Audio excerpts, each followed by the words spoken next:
Hi everyone, my name is Olivia Clark and I'm going to be talking about LGBTQ Japanese history. Currently, although progress is being made, LGBTQ rights are incredibly limited in Japan.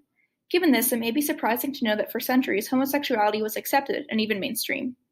This is the Kojiki and Nihon Shoki, which provide the basis for Shintoism, the oldest religion in Japan. While Judeo-Christian religions mention sex within the context of banishment and shame, sex actually provides the basis of the Shinto creation story. And while male-female sex was often seen as defiling, the Shinto canon makes no mention of homosexuality. 1,000 years after Shintoism emerged, Buddhism was introduced to Japan. Buddhist monks were expected to take vows of celibacy, but breaking these vows through sex with a man was seen as much less of an offense than having sex with a woman.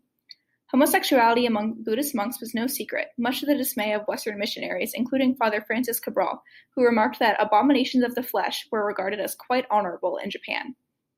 With the development of the samurai class came wakashudo, or the way of adolescent boys.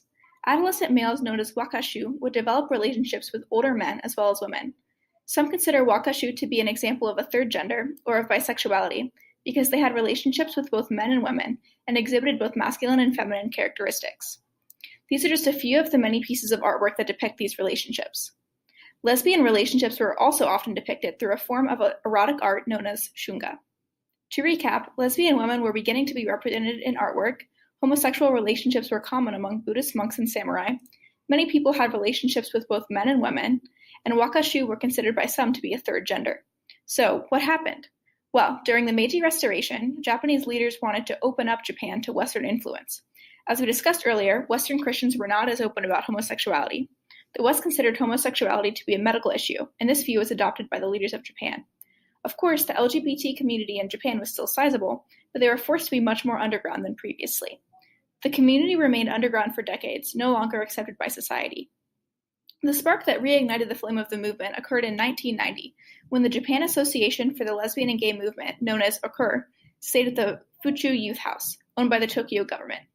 In the landmark 1997 victory, the court set a new precedent with the ruling that established homosexuals as a minority with protected rights.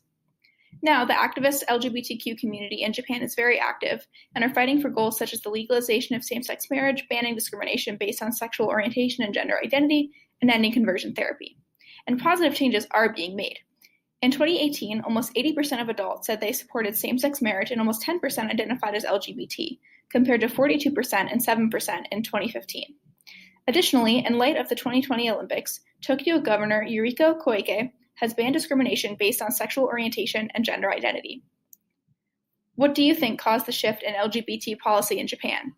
And what should be the government's next steps towards LGBT equality?